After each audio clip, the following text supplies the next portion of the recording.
looking before afternoon tea. Huh? Who are you?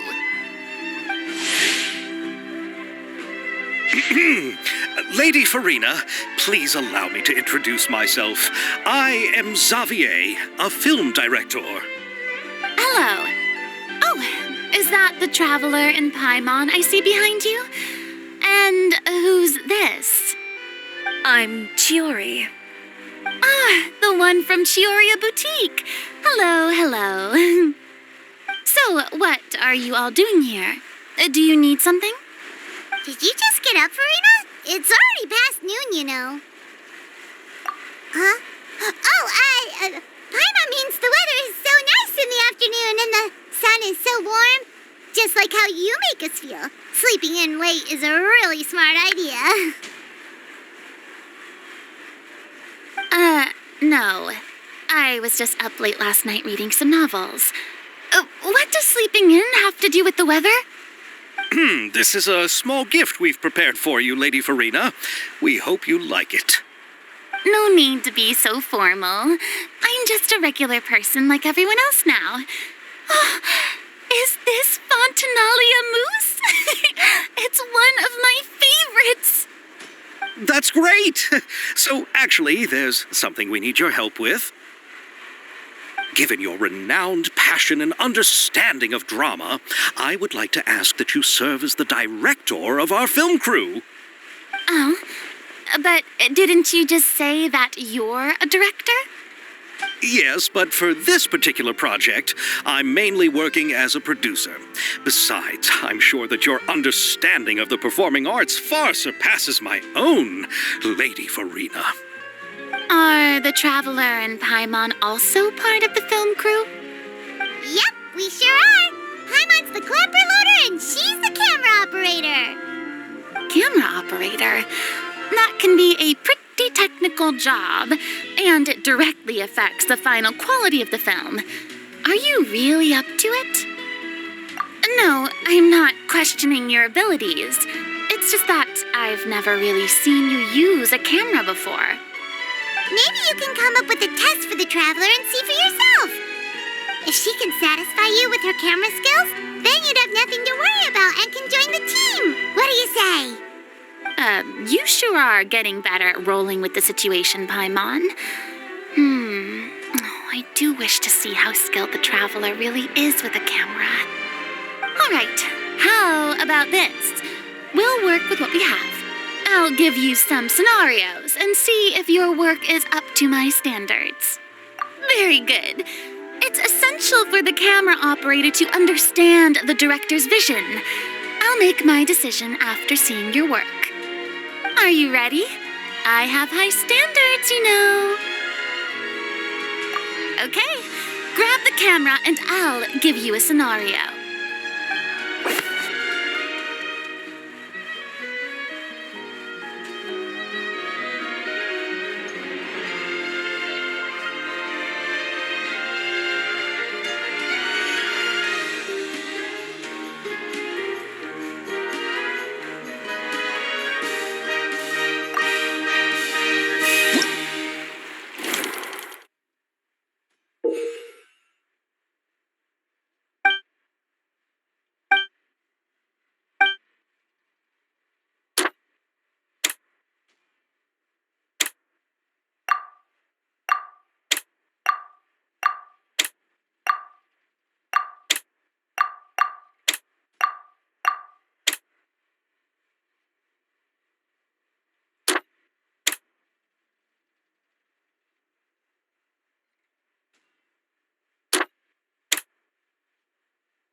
have more skill than I thought.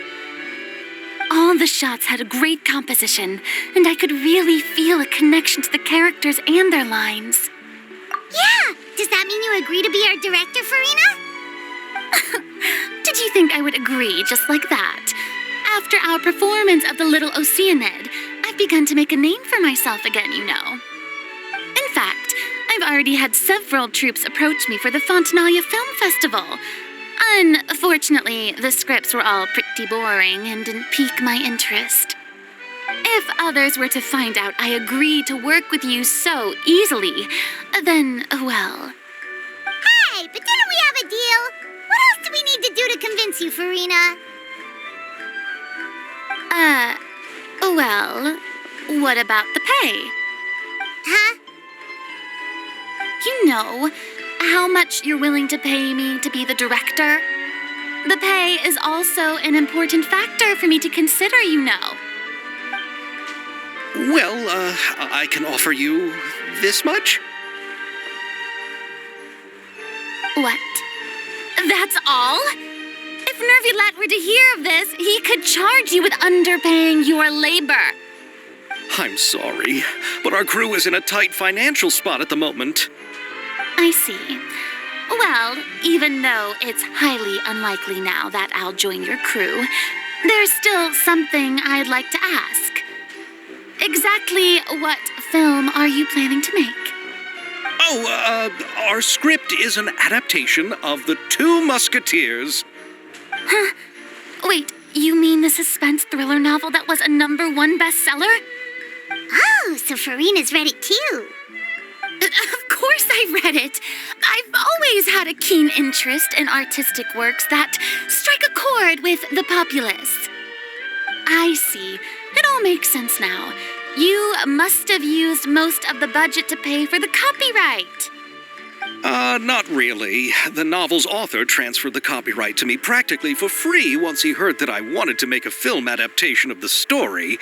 The lack of budget is due to another issue. He probably just wants to get his name out there. So, Mora isn't the most important thing to him right now. It reminds me of a delivery courier who wears one of my designs while traveling all across Teyvat. I didn't charge her much for the outfit either. The exposure she provides for my brand is well worth it. So, are you a big fan of this story, Farina? Well, it's all right. The pacing of the story is good, but the character relationships could use some work. When I was reading it before, I always felt like some things were left on a rather unsatisfactory note. I have high standards, you know.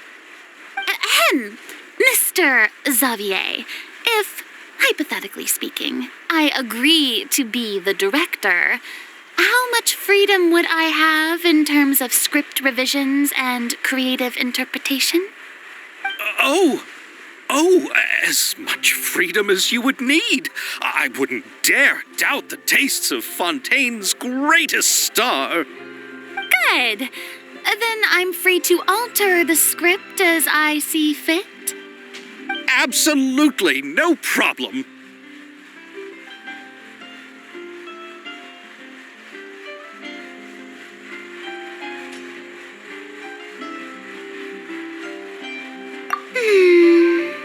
All right.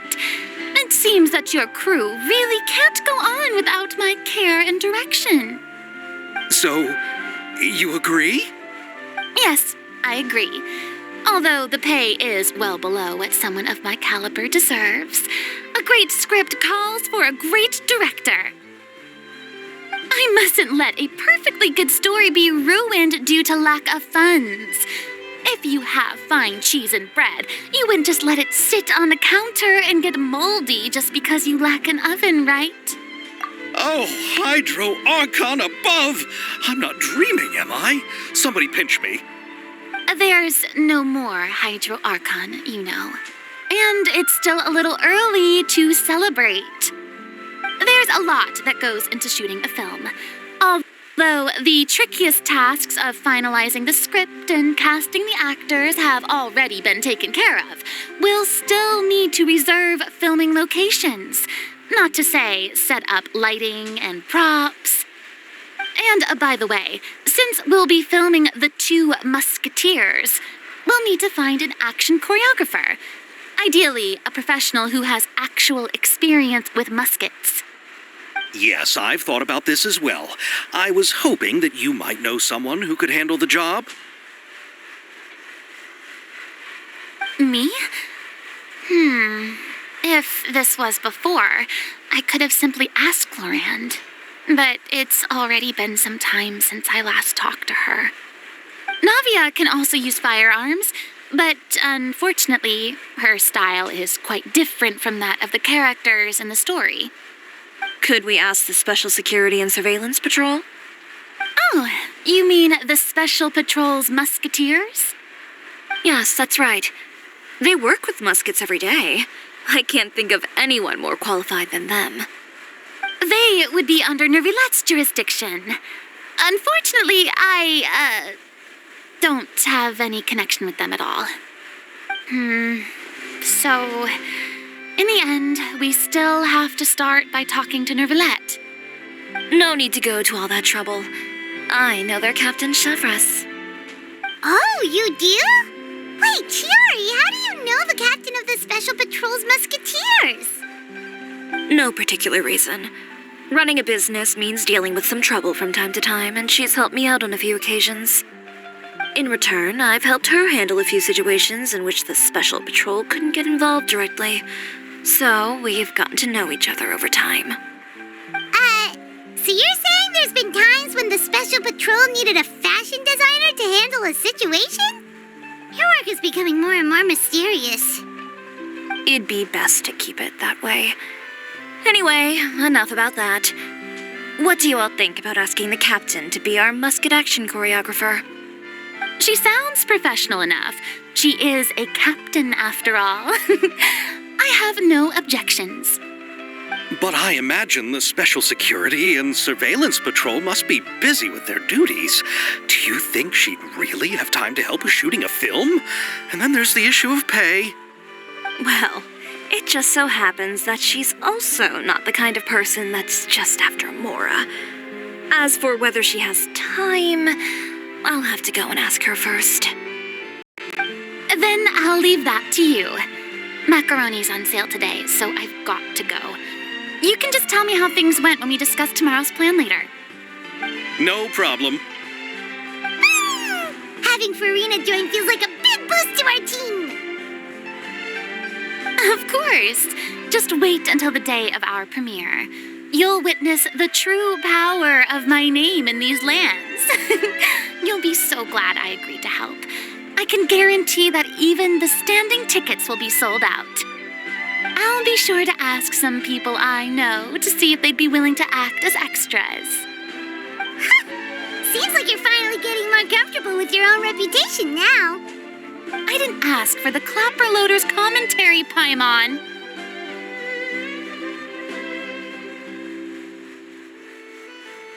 Then let's get going. I happen to know where Chevres is today. By the way, I'm curious. If my pay is so low, then what about our two lead actors? Didn't they travel here all the way from Inazuma? Actually, they told us that they see the trip as part of a cultural exchange, so they didn't ask for any pay. What? So is every person in Tevat who doesn't want money gathered here to shoot this film? Don't tell me Chiori isn't being paid either. I already knew Xavier from before, and he's also agreed to give my brand some good exposure. It seems the gods have really smiled upon you, Xavier. And that certainly doesn't include me, mind you.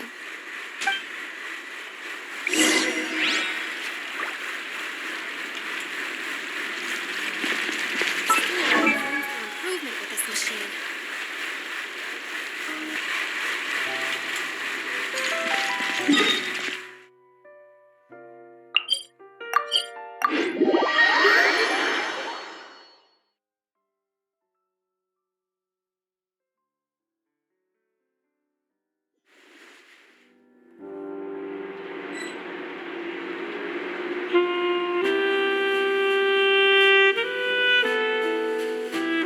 I never embark on a journey without a good book to accompany me.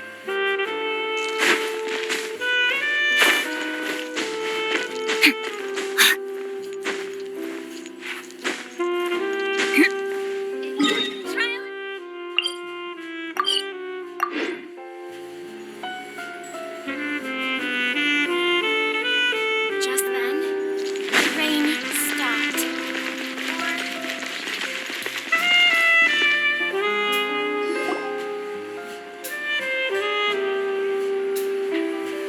All right, this is the place.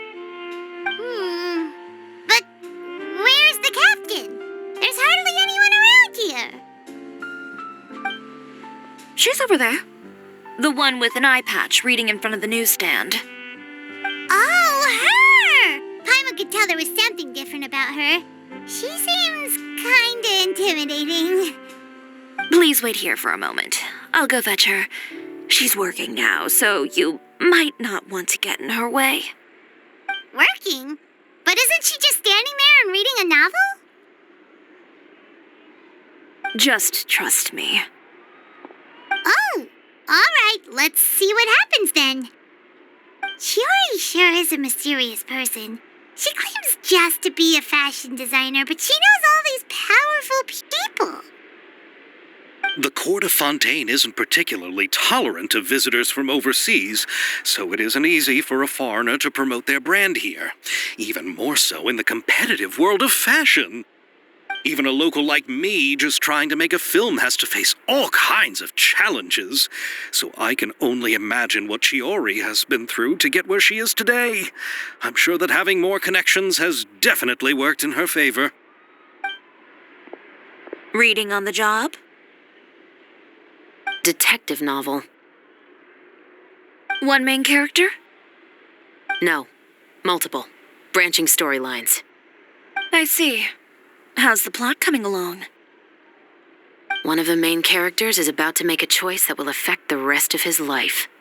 I'd wager he's going to make the wrong choice.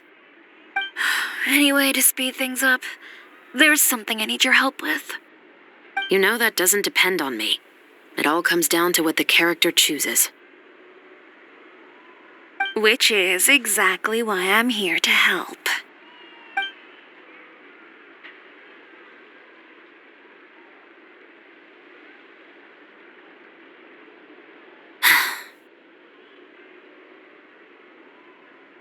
All right.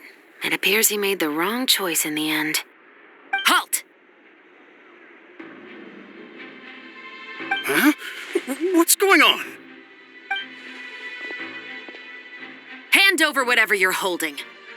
Oh, it's just a book. I didn't buy anything else. Then I'm sure you wouldn't mind letting me have a look. Excuse me, officer. I don't mind you standing around here, not purchasing anything, but I'd prefer if you didn't disturb my customers. It's bad for business, you know. Don't give me that act. You won't be able to get off so easily either. I am Shavras, captain of Fontaine's Special Security and Surveillance Patrol. I will say this one last time. Hand over whatever you're holding at once. And before you do anything unwise, let me remind you that I'll have you on the ground before you can even think about making a run for it. All right. I'll give it to you. But please let me say something first. If there's any contraband in that book, then the shopkeeper here is the one who slipped it in. I don't have anything to do with this. Why, you trying to leave me on the hook, huh? You were the one who said you wanted it. Save it for the interrogation room. Take them away, Letelier.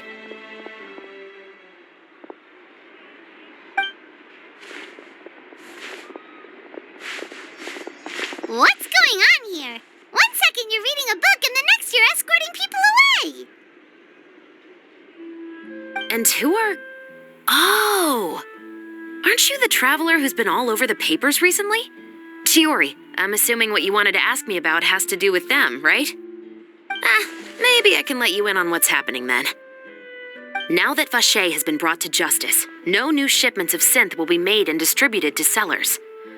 The Fontaine guards have been busy collecting the remaining synths still circulating on the market. Thanks to a tip from our reliable source here, this should be the very last batch. Oh, so you were pretending to read a book in order to catch the bad guys. Oh, Paimon almost forgot to introduce ourselves. Paimon is Paimon, and this is the Traveler and Xavier. Hey, I'm Chevraz. You probably already heard me introduce myself, so I won't bother repeating it.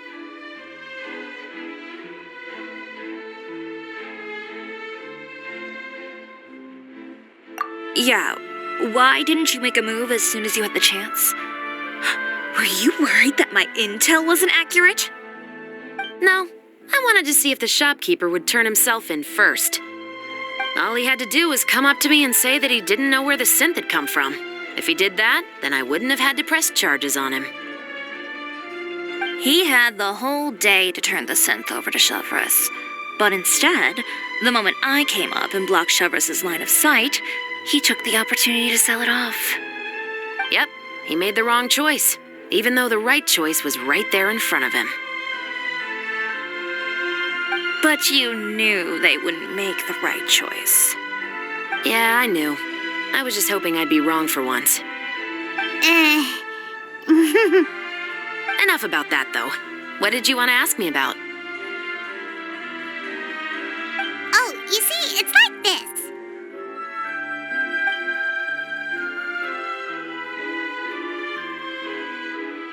The Two Musketeers.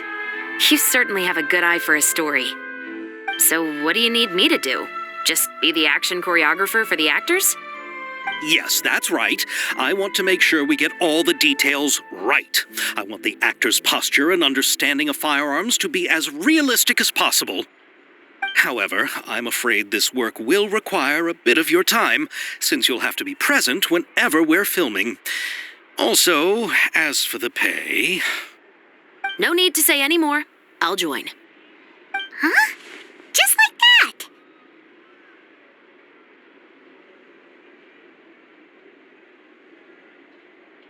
Really? You're willing to help us with our humble film project? Sure, it's no big deal.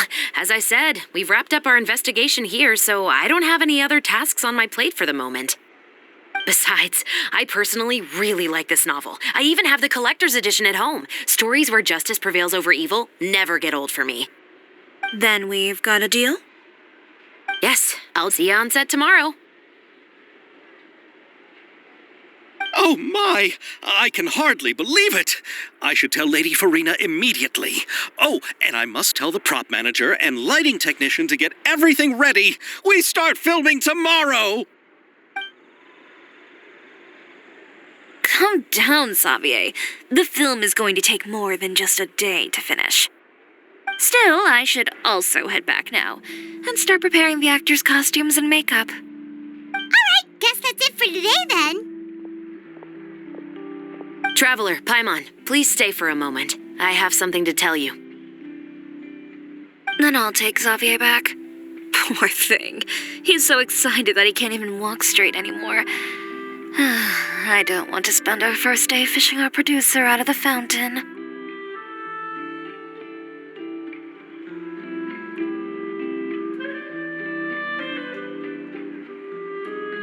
Yep, see you tomorrow.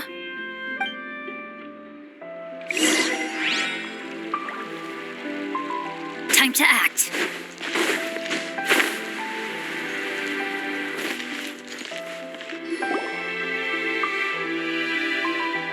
So what did you want to tell us, Chevraz? Have you read The Two Musketeers?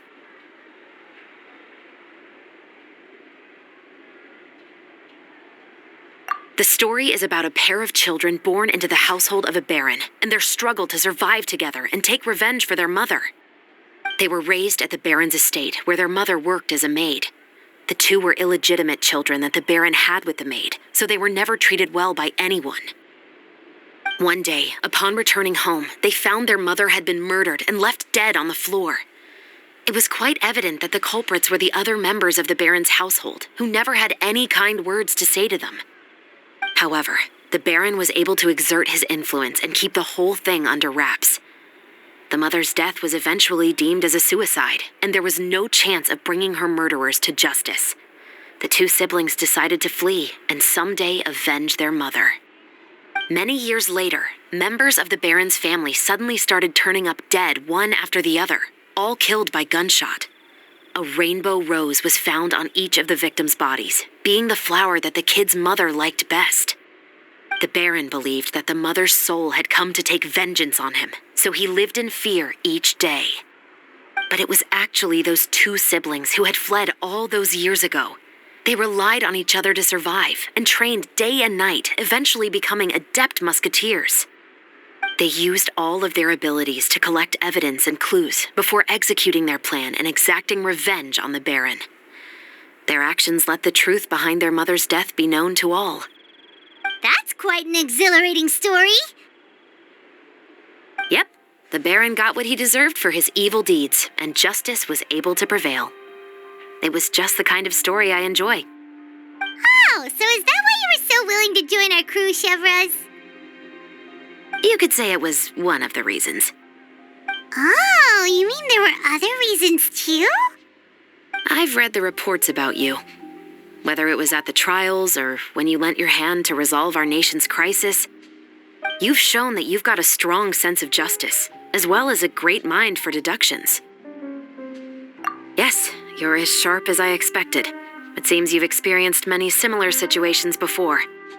There's been a recent murder case involving muskets. The perpetrator's methods appear to be very similar to what is described in the novel. Huh? Really? But Paimon didn't see anything about that in today's papers. The Marechaussee Phantom hasn't yet released any information to the public because the investigation is currently at a standstill. The murderer is extremely cautious. A murder involving firearms? But not that many people use those in Fontaine, right?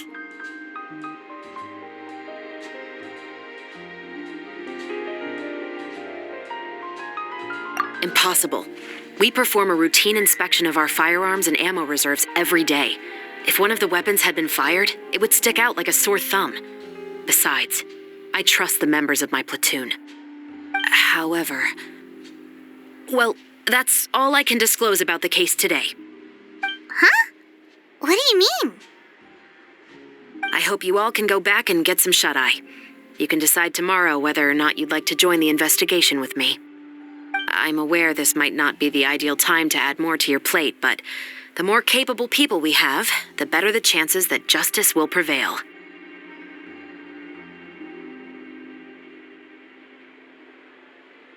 Carrying out investigations isn't actually supposed to be our responsibility. Our job is to apprehend the perpetrators. Finding them is really up to the Marechaussee Phantom. You could say I'm taking part in the investigation out of personal interest. I don't want people to see muskets in a negative way, and also, I'm concerned about the similarity between the crimes and the story. You mean they might be connected somehow? I suspect so. Just to make myself clear, this is not an order, nor is it a deal of any kind. It's a request, nothing more. If you two have any interest in the case after we finish filming tomorrow and are willing to assist me, then I would be most grateful. What do you think, Traveler?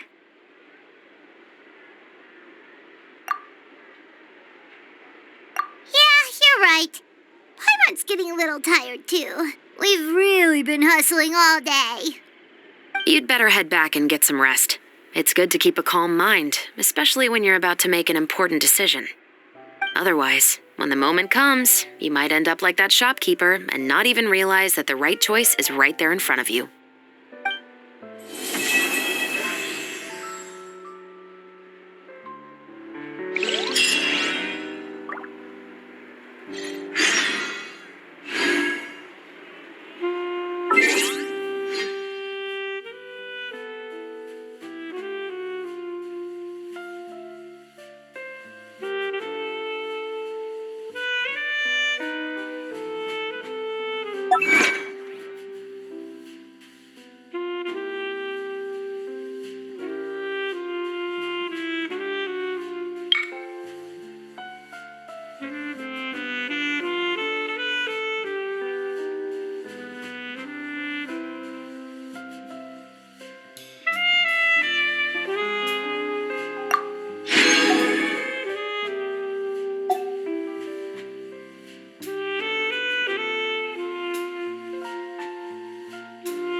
It's finally time to meet up with everyone. Paimon even dreamt of making the film last night. If Paimon remembers right, we're meeting at Hotel de Boer. Let's get going.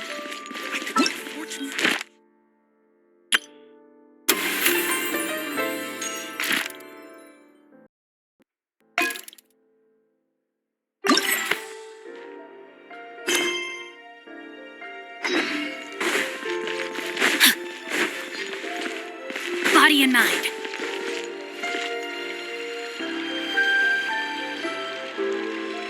Ayaka, Ymira, you're already here. Good morning. Xavier said yesterday afternoon went well. Yeah, and how about you, Ayaka? What were you up to yesterday? After we split up, Ayato went to see Udex Nervillette at the Palais Mermonia. I was originally thinking of going with him, but he said he could manage it himself. He told me to go see the sights around Fontaine and to enjoy the local culture. So I rode the aqua bus with Yoimiya and visited the opera house on Aranias Island. Yeah, you wouldn't believe what we saw there. 2 mechanical puppets that were dancing together. You've already seen them, right?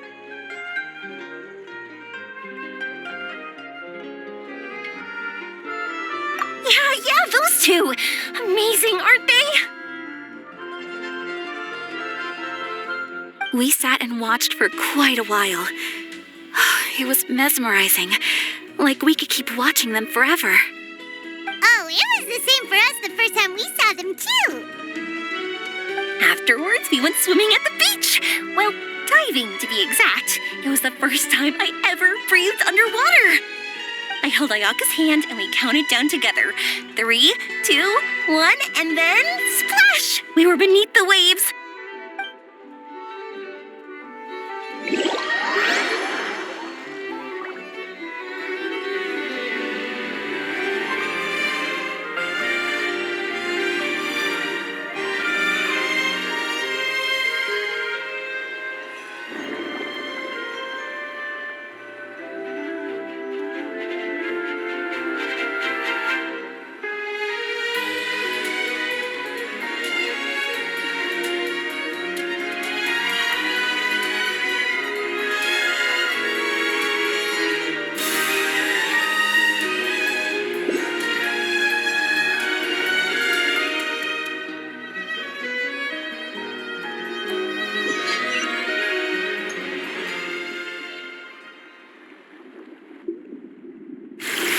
First, I didn't dare to open my mouth. But once I couldn't hold my breath any longer, I decided to take a big breath in. Turns out the water wasn't as salty as I imagined. It didn't really taste like anything at all. Before I knew it, I was breathing like normal down there. It was an amazing feeling. Ayaka said I was too nervous and needed to loosen my grip. She got used to everything way faster than I did. I knew that the Traveler could do it, so I had no doubt we could do it too. That helped me feel at ease as soon as we dove in. The underwater world in Fontaine truly is beautiful. I love seeing the romaritime flowers blossoming underwater, like little candles lighting up the streets at night. Yeah, and there were so many creatures that we've never seen in Inazuma. Like those fish that shimmer like a sword blade. Whoosh! Oh, and those big fish that call when they see people. Oh, you mean hunters, rays, and blubber beasts. I just love the name Blubber Beast. Just wait till Pops and the others hear about this. They probably won't believe a word I say.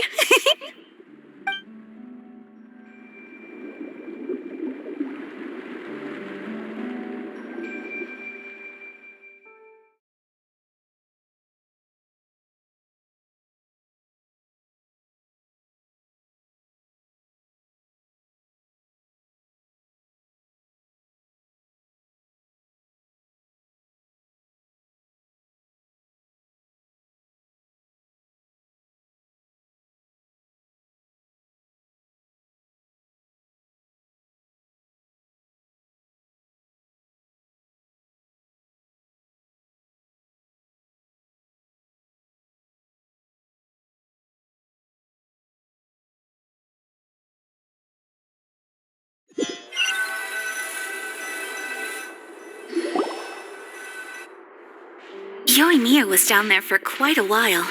It was dark before we finally rode the aqua bus back to the city. I figured she'd want to sleep in today. Yeah, even I was worried I wouldn't be able to get up. I still felt like I was drifting in the waves when I went to sleep last night. But as soon as I woke up today, I remembered that we'd all be shooting a film together, and I was ready to go. Speaking of the film, where's everybody else? My brother and Xavier were speaking to the restaurant owner about using the place as a filming location. They should be here soon. As for the others, We're here. Please excuse my tardiness. I just finished the Special Patrol's 6-mile morning jog. Wait, 6 miles? I'm so tired. I heard you all chatting, so I decided to come down. I sure could use some of that endless energy everyone else has. Good morning, everyone. Boarding. Can someone fetch me a cup of coffee? More milk, hold the sugar. Sure, I'd be happy to do that for you. No, you can't go anywhere. Please, have a seat over here so I can get started on your makeup. The last thing I want is coffee stains on my costumes. I can get the coffee. It's the perfect job for an assistant.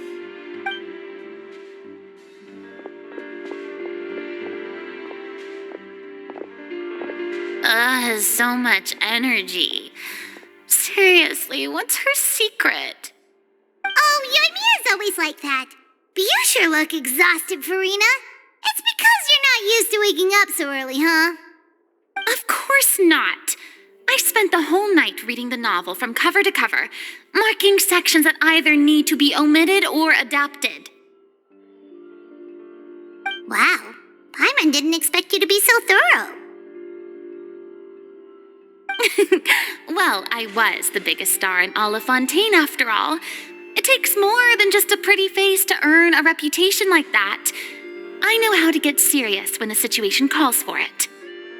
I went all out when I was acting as an Archon, so why wouldn't I do the same for my own life? Here's your coffee, Director Farina.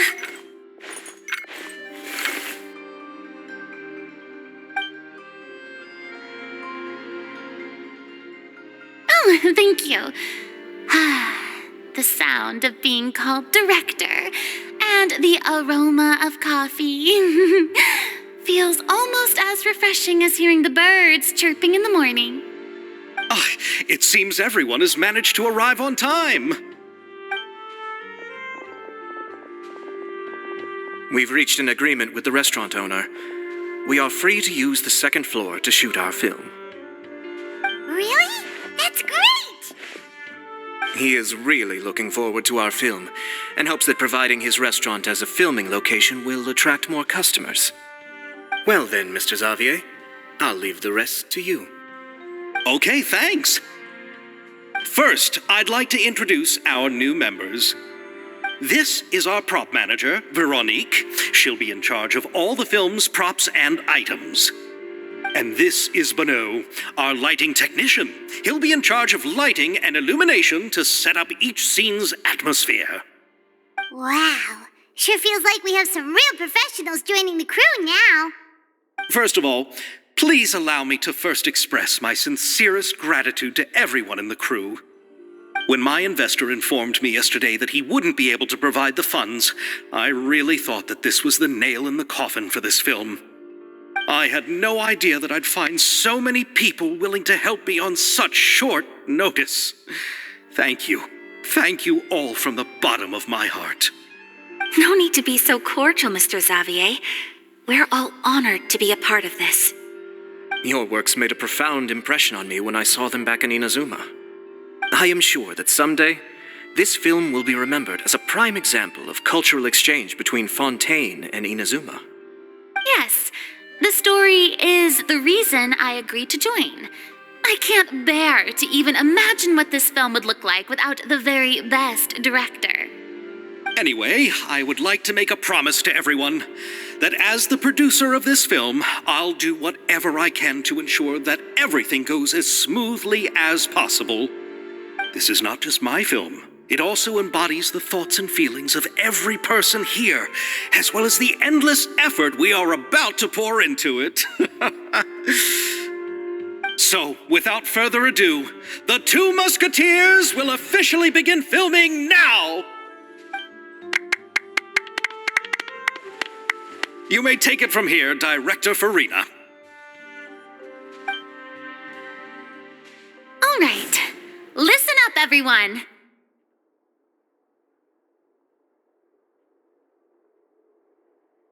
The first scene takes place when the two young musketeers are living at the Baron's home, still unaware of all that is about to happen to them. We'll need props and lighting to set the scene. Our lead actors can go get their makeup done, and extras, please take this time to go over your positions. Whoa. Seems Farina's really kicking things into gear as the director. Is everyone clear? I don't want anyone traipsing around the set like umbrella finches. All right, cameras will start rolling as soon as the set is ready. Let's make a film that'll make some serious waves in Fontaine. Not the kind of waves that drown people. I mean, the good kind of waves. Seems like she's still a bit traumatized by that. Anyway, let's go see if there's anything we can do to help.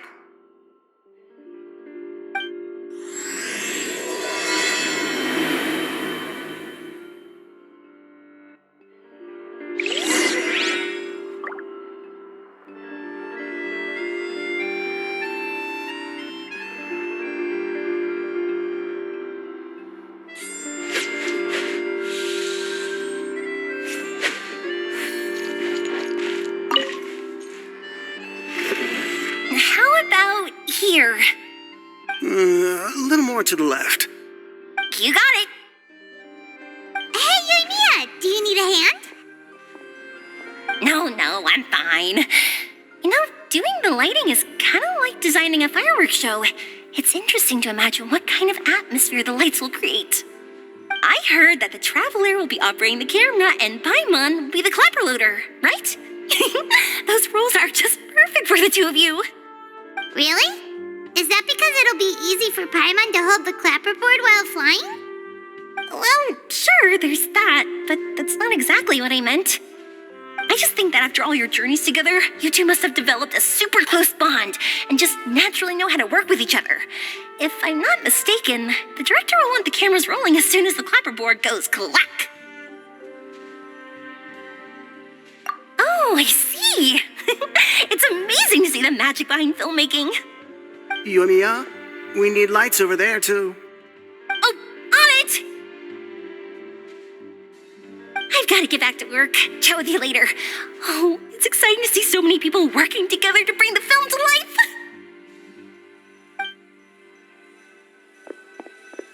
Seems like Yoimiya's really getting into it. But she was right. We do have a super close bond, don't we?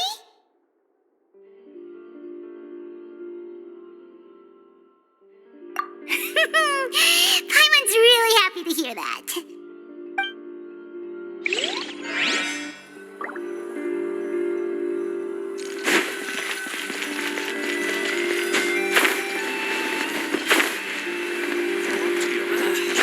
Body and mind.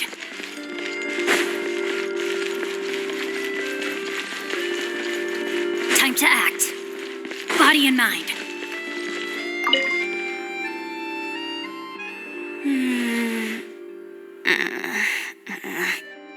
Ayaka has mentioned you to me before. She said that you two were great friends when you were kids. No talking. I'm thinking about how to do your eyeshadow. Ah, yes. To help me really look the part. To achieve a more young and naive look for this scene. Are you saying the wrinkles around my eyes are too deep? You just have too much of a calculating look in your eyes. You sure don't mince your words. It seems you really haven't changed much. Quiet.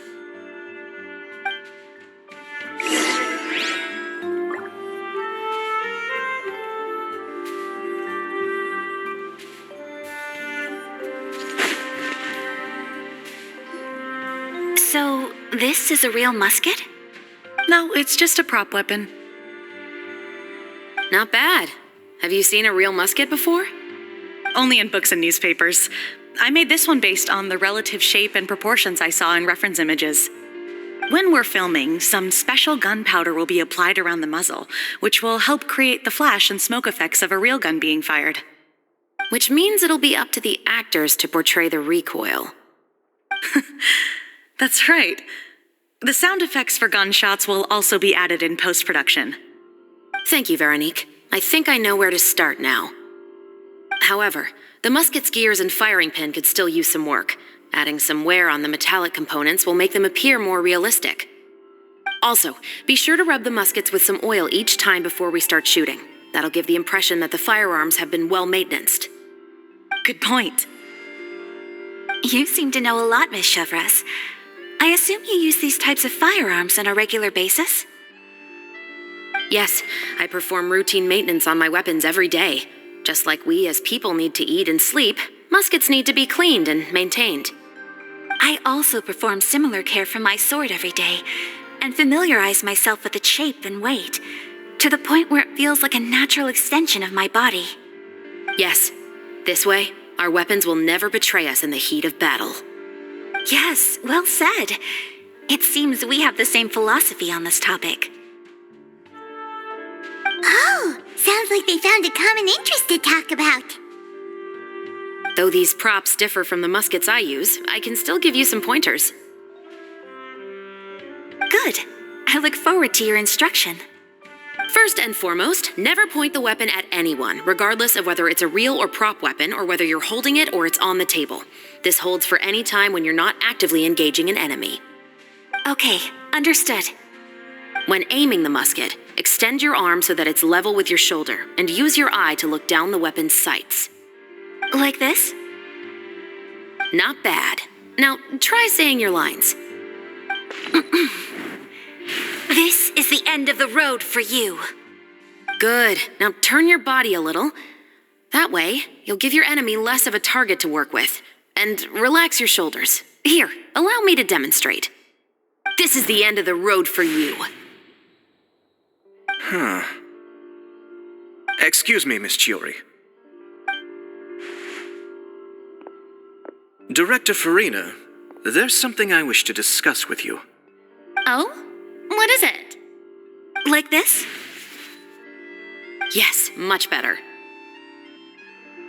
What do you think? I do see your point. But are you sure you wish to do this? I believe it would be most fitting. Well, if you insist. All right, I understand. Miss Ayaka, Miss Chevres, could the two of you please come over here? Huh? What's going on? Are we gonna start filming now? Let's go see. What is it? I have a question for you, Miss Chevres. Would you be willing to play the role of a musketeer? What? To clarify, I would like to turn over my role to Miss Chevres. But, brother...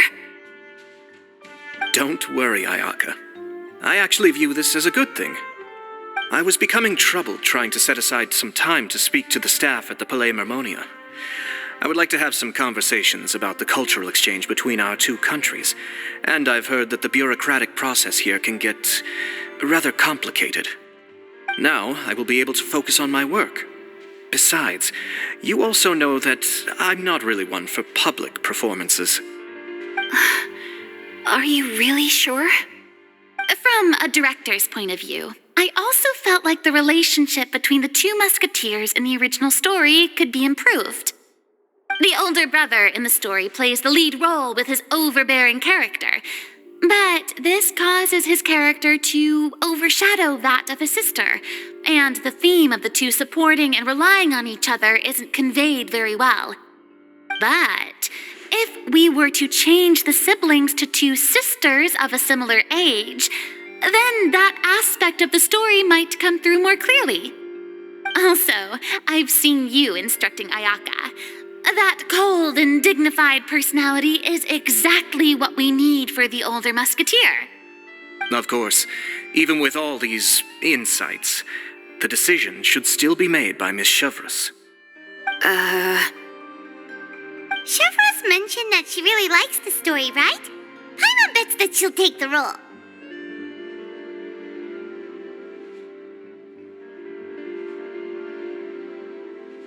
All right, I'll take the role. Good. It's decided then. I'll get started on making edits to the script. We'll also need to make some immediate adjustments to the lighting, props, and costumes. I have a feeling that our adaptation will be even better than the original story. You're doing a great favor for me, Miss Chevreuse. You have my gratitude. Don't mention it.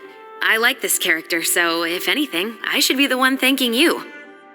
Well, since my brother is the one who brought up the idea, I suppose there's no need to worry. Let's go, Miss Chevreuse. I look forward to working with you. Please, just call me Chevreuse.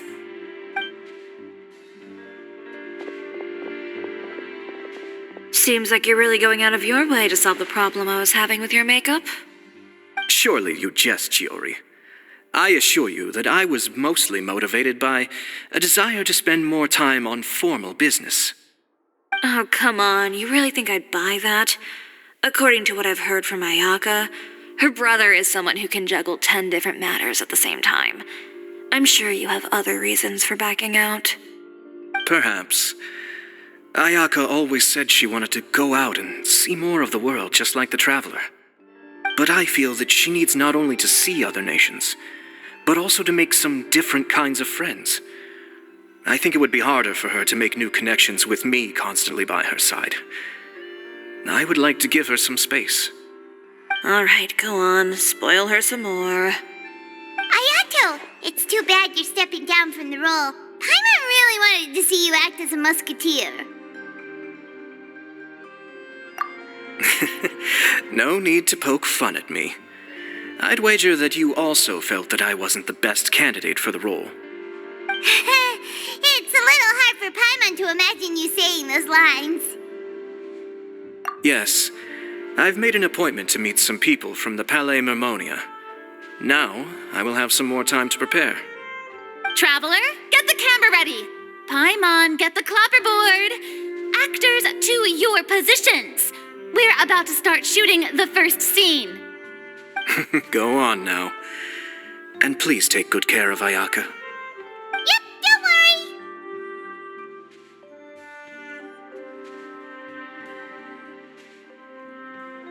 Thank you. I look forward to seeing the film when it's finished.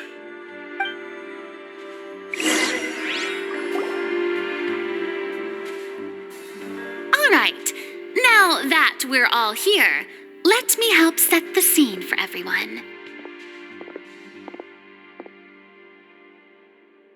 The first scene takes place when our two main characters are still living at the Baron's estate. They've been ostracized and verbally abused by others in the household, but they still have no idea why. We want to capture how naive and innocent they are despite their pain.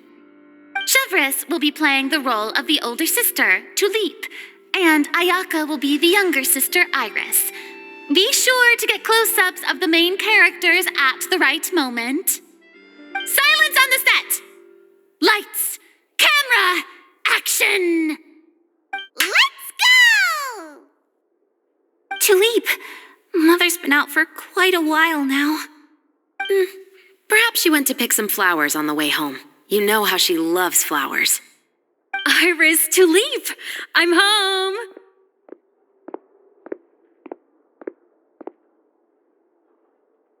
Mother, you were out for so long, we were beginning to worry about you. I'm sorry, but I'm back now, safe and sound. Here, I brought your favorite treat, apple turnovers. Mother, what are those bruises on your hand? Huh? What bruises? Oh, I must have bumped into something while I was working yesterday. But I didn't notice them this morning. Then perhaps they're from when I accidentally tripped when I was out just now. By the way, did you have fun playing at home? What's the matter, Iris? Well, we've realized that no one really wants to play with us. They even took Iris's doll and spat at us.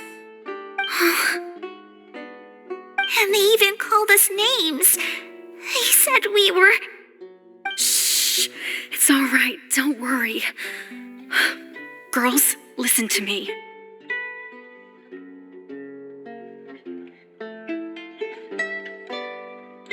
It doesn't matter what anyone says. Don't listen to them. No one can define you with such words. You both have wonderful lives ahead of you. Just like your names, you will both blossom like beautiful flowers. Maybe your time to blossom hasn't quite come yet, but one day, you two will bloom more beautifully than anything else.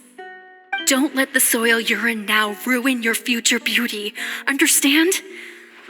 My dear daughters.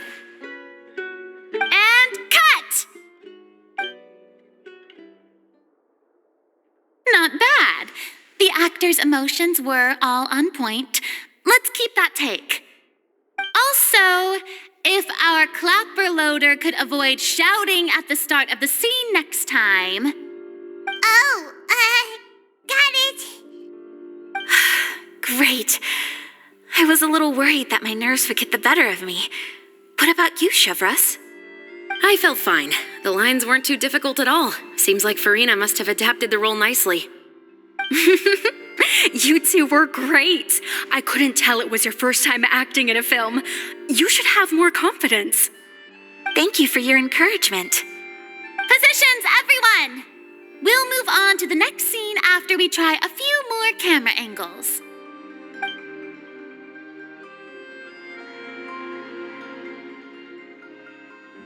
This scene is when our two characters return home, only to discover their mother has been murdered.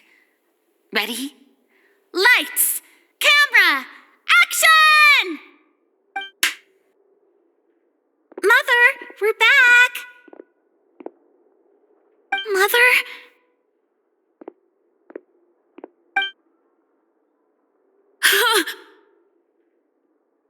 What's wrong, Tulip? Iris, stay away! Huh? Why? What's...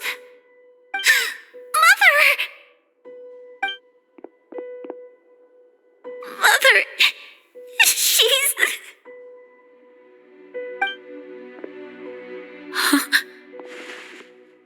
There's poison in this cup. Huh? I could have sworn I've seen this kind of cup before. Those aristocrats. They didn't even try to cover up their actions.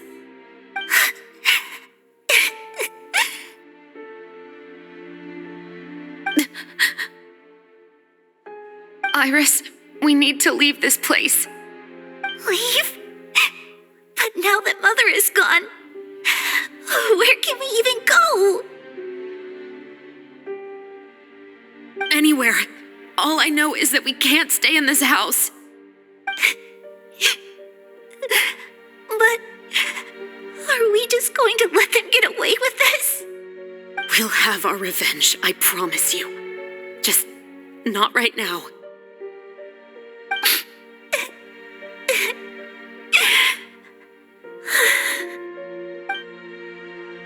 Come on, let's go. No, wait. We can't just leave Mother here like this. At At least let me leave this rose with her. That's why we went out in the first place. To buy her this flower. All right. Goodbye, Mother. We'll avenge you. Someday. And cut! Beautiful! Great performance! Oh my, you're so amazing, Ayaka! And were those real tears I saw? How did you do it? I was surprised too. Thank you for the kind compliments. Actually, as soon as Director Farina said action, I told myself not to think about anything. I just felt the weight of the moment and became the character. It's quite similar to practicing the art of the sword. You clear your mind and focus only on what's happening in front of you. Ayaka's performance was amazing. Have I discovered an acting prodigy? Pipe down, everyone! We need to move on to the next scene!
Huh?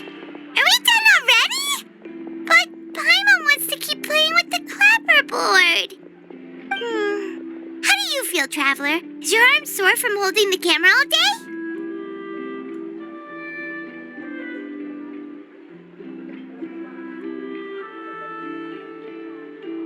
Good work, you two. You too, Shivers. You were quite the actress today. I've read this novel many times before. I have a good grasp of my character's mindset. Anyway, do you remember my request from yesterday? Oh, right! We were having so much fun that Paimon nearly forgot. You have a case where the murders seem really similar to the cases in the novel, right? So, how are they similar exactly? In the story, the main characters grow up to become two musketeers, always using their guns to carry out their revenge. And on each of the victims, they place a rainbow rose as a signal that they've returned. Yes, that's correct. We found rainbow roses just like in the novel. Seems like you're connecting the dots now. Oh, that does sound pretty concerning. Especially after seeing the script today. Ooh, now Paimon can't stop wondering what kind of ulterior motive the murderer might have. What do you think, Traveler? You're smart. Paimon wants to hear your thoughts.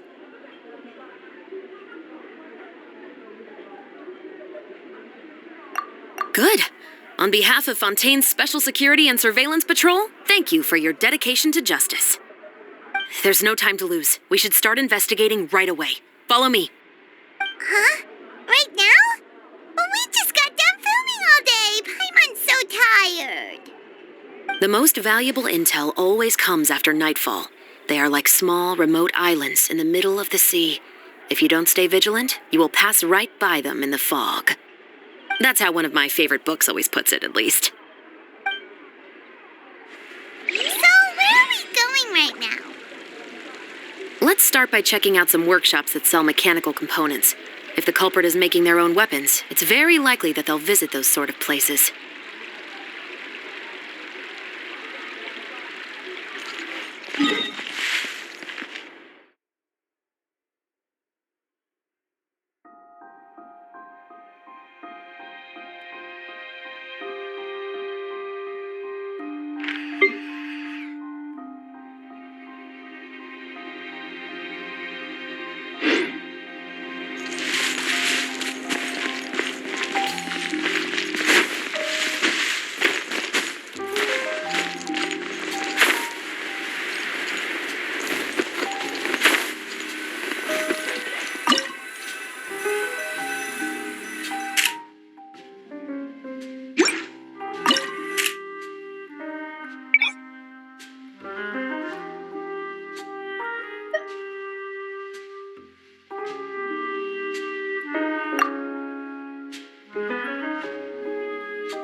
Witness the power of...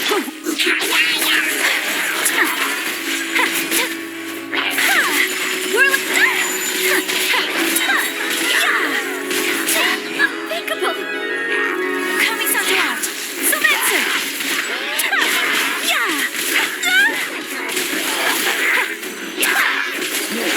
Take flight!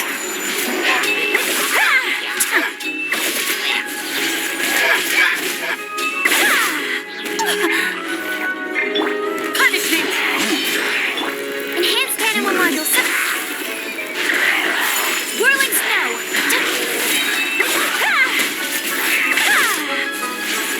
Embrace the ice!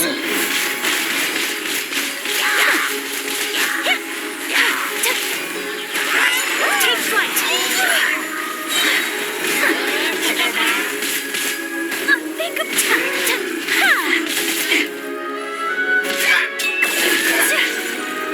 Ring cutter! Whirling snow!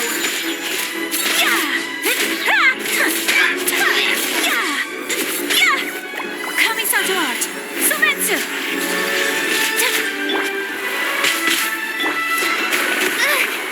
Don't break my glass!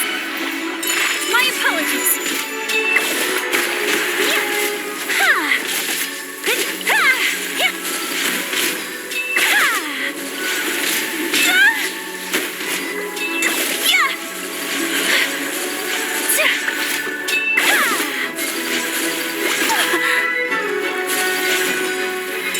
Whirling snow! Much remains unfinished.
Body and mind.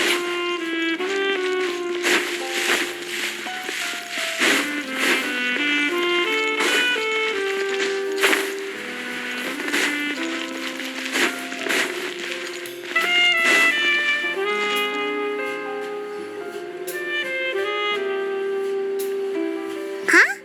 Isn't that Charlotte? Who's her friend and what are they chatting about? Be pleased with the cherry on top, Charlotte. Journalist extraordinaire.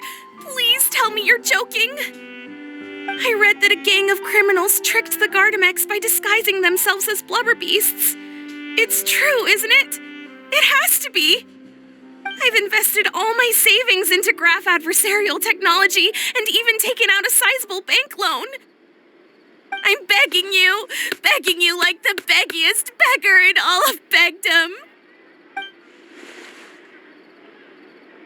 I need you to calm down a little, Miss Lapine, Pauline.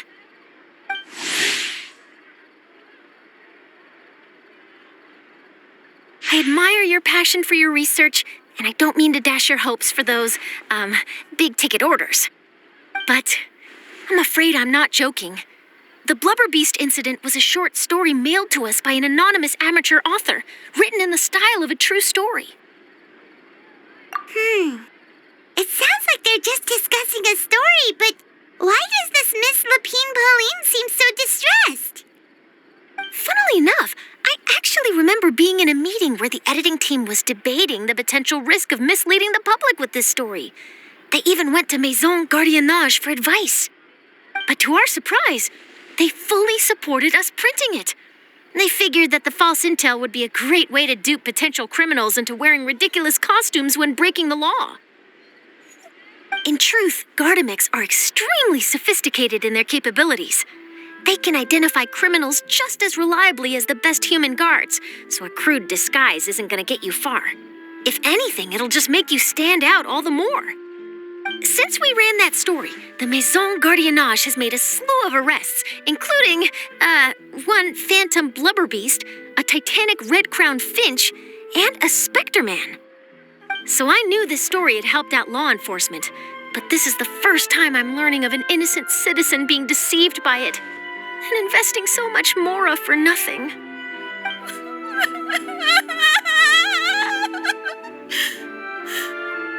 Uh-oh. She really sounds like she's in pain. Paimon thinks we should just ask Charlotte what's going on. Hey, Charlotte! Traveler, Paimon, it's you! I was in the area taking some photos for a story when I got to talking to Miss Lapine Pauline about her research. She read an article in the Steambird about a criminal who evaded Gardamex detection by disguising themselves as a blubber beast. Inspired by this story, she spent a lot of mora researching counter-criminal image recognition technology. Her aim was to improve Fontaine's public security by developing a device that could enhance Gardamex target recognition capabilities. She was hoping I could write an article to spread awareness about image recognition technology. She even paid me for the article and gave me one of her prototype devices before I could get a word in. But unfortunately, it was just a fictional story, and her efforts and aspirations were all in vain. I tried to let her down gently, but she's finding it all very hard to accept. This is a new situation for us, too. It's such a pity. It seems like the author was only trying to make the story interesting, and the Maison Gardiennage only had Fontaine's best interest in mind.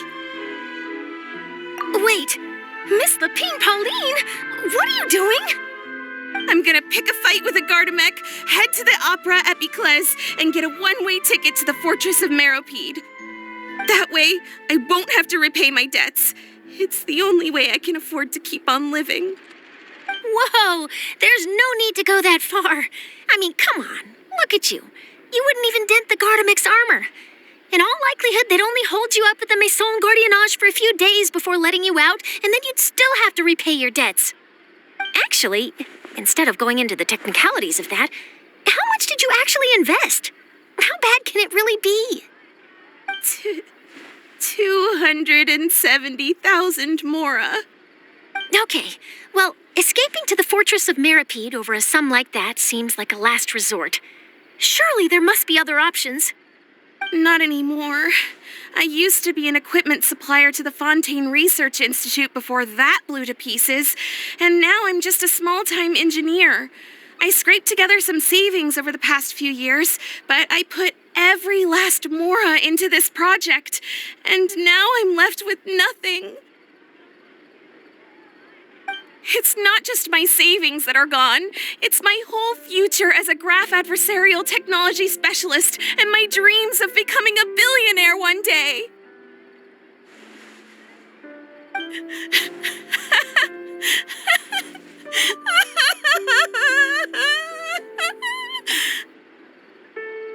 My life is over. Don't despair, Miss Lapine Pauline. I think I know a way for you to turn this around. This prototype you've given me, the camera lens for image recognition sample collection. It's really quite something. You said you designed it specifically for high-fidelity image capture and analysis, yes? The rapid focal length adjustment is a very useful function in its own right. It's sure to make many journalists' jobs much easier. In fact, I'd say it has the potential to revolutionize Fontaine's news media. So your research efforts thus far are by no means in vain. The technology you've developed may have many applications that you've never even considered. Really? Absolutely. I've been working as a journalist for the Steambird for a long time now. No one understands the issues we journalists face on a day-to-day basis better than me. So keep calm, take heart, and start thinking about mass production. In the meantime, I'll show your invention to all my colleagues to drum up interest in your product. I can't believe it! If this is true, then I can look into setting up a whole camera lens development pipeline. My big-ticket orders and billionaire aspirations are still in the cards. Maybe I should consider taking out another loan. That way, I can rapidly improve the lens production process, be the first to market, and prepare to battle for dominance in the camera industry. Come on, stop daydreaming about your pipelines for a minute. Just take it one step at a time and see how it goes. There's no sense in putting all your eggs in one basket before things are even off the ground. And I can probably speak to some people I know and license my image recognition device to a workshop to raise some funds. I can't believe I didn't think of this sooner. There's no time to lose. I need to get to work. Early bird gets the worm. Can you believe her? She just ran off. Paimon's pretty sure our advice went in one ear and out the other. It's understandable. When inspiration and passion strike at the same time, it's all too easy to throw yourself headfirst into your work and forget about everyone around you. A lot of journalists are the same way when they're first starting out. But don't you worry. I'm gonna write an article on all this, and I'll be checking in on her regularly. Her research has the potential to benefit the entire journalistic community.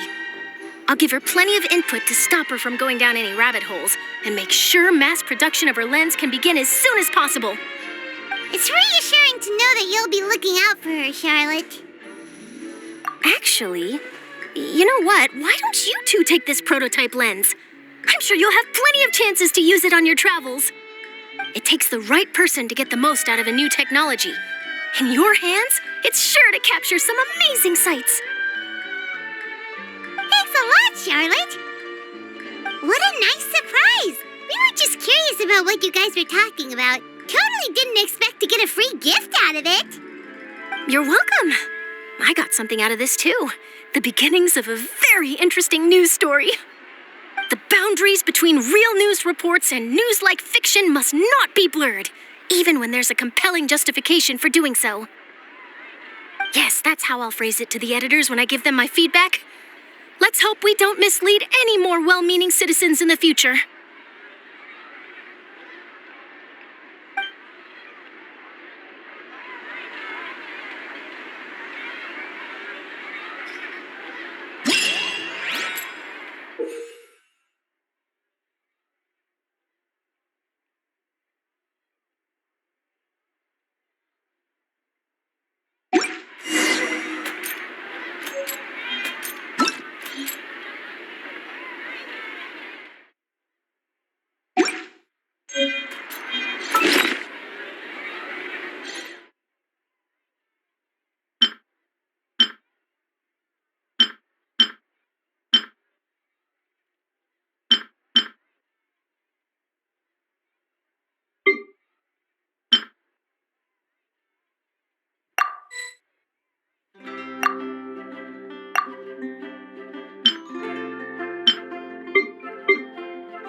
Now, this is what I call a moment of solitude.